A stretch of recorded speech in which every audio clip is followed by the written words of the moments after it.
I just discovered there's a ton of things the Colorize filter in Photoshop can do that a lot of people are not aware of. That's the new AI powered one. Let's jump in right now.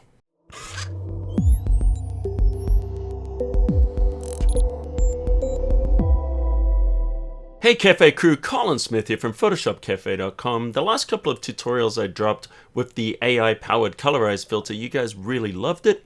But there's a number of features that I've kind of discovered and I want to kind of show them off right now.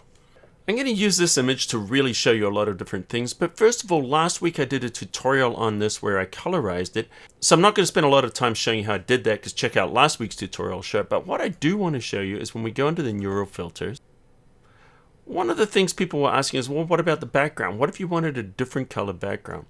If you look in this image, we can add focal points, and all you've got to do is just click and notice you see a color picker. Let's choose something like a blue colored background.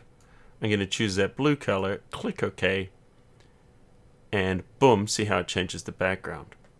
All right, let's dig in a little bit deeper.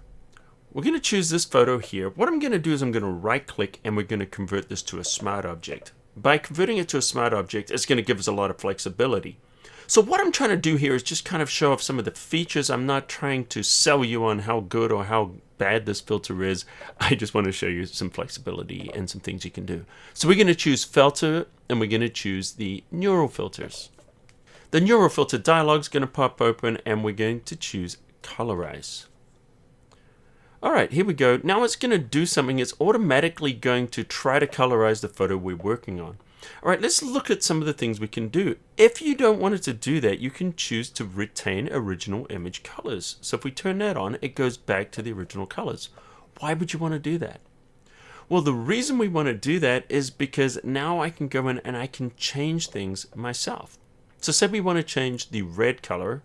We're going to click on the background here. And let's choose a different color, such as, I don't know, let's just choose blue because it's nice and easy.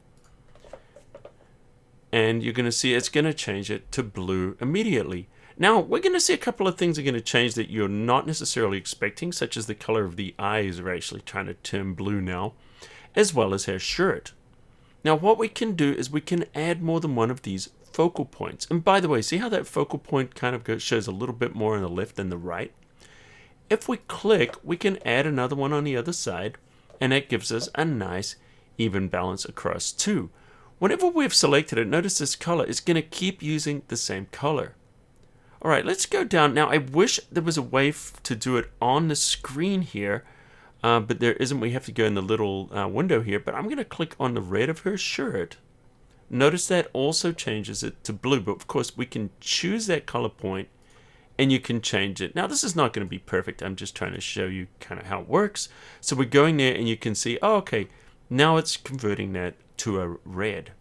All right, so we want to add a little bit more on the stripe there on the sleeve. So if we click there, notice it gets it, and go on to the other side.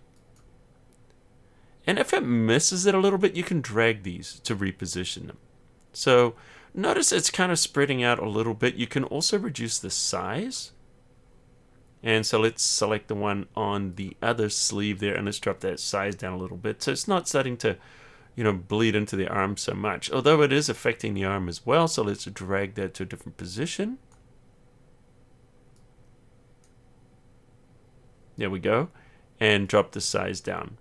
Once again, this is not going to be perfect, but I just want to kind of show you how you can start to use these little focal points here to start to direct the color and control that color individually, because that was one of the big questions I got. Okay, so I'm just going to apply this and I'm going to show you some other things. Now, the reason I created this as a smart object is, there's some areas that clearly it didn't get. So what we can do is choose the mask. Because we're using a smart filter, we just grab a brush. We're going to grab a black brush. So let's choose a brush, opacity and flow all the way up to 100. And then we can literally just paint back in the original colors. So if you want to get the eyes back to the original color, we can do that. Same thing here with her shirt. We can just go in here and just paint it. And her arm too. So see how those areas that got affected that you didn't want to be affected, you want to put them back to their original colors.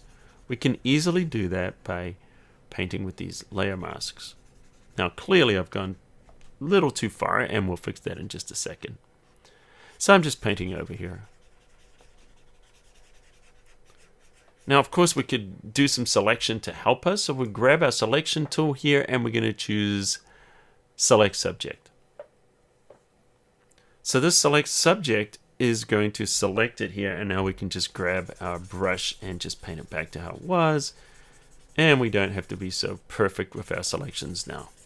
Notice, though, that where the imperfections happened in the neural filter is also happening here using the Select Subject. And we get these webbed fingers. And the reason for this is because the neural filter is using the same Adobe Sensei AI technology to make those selections as the neural filter, because they're both using the AI. So we're just going to paint down there. And I'm just going to hit Command-Shift-I to inverse that selection. And we could just paint around here with the white. Now, once again, my whole point here, I'm not trying to create a perfect image or show you how good or show you how bad this filter works. I'm just showing you, just some different things you can do to add a little bit of flexibility. So what happens in a situation like this where we can't paint this away? Because if we hide this, you can see, oh, it was red originally. So we want this to be blue now. So this is where you can have fun. Let's create a new layer, and we're just going to change it to color blending mode. You could try hue, but let's see where we go. So I'm just going to hold down the Alt or the Option key and tap to sample that blue. Make sure we're painting with the brush. And now we can just paint. And notice, of course we could go in much tighter and, do a much better job of it than what I'm trying to do. I'm just trying to quickly do this. And then we can go in there and you can paint that blue. Or whatever colors you want, you can go through and paint those colors. And you can see how you can go through there and you can influence this, and you can change the colors to whatever you want. Okay, so that was just a quick look that I wanted to show you some of those additional features that are available inside of that Colorize neural filter. So if the results you're getting are not exactly what you want, just go ahead and use these tips, and hopefully you can get the final result that you're looking for. So if you found this interesting, let me know in the comments underneath. And also, guys, if you're new, welcome to Photoshop Cafe. Consider hitting that subscribe button, turn on all notifications, and then you won't miss any of my tutorials. And by the way, if you like this, do me a favor, smash the like button into dust. It helps us with the YouTube algorithm. And until next time, I'll see you at the cafe.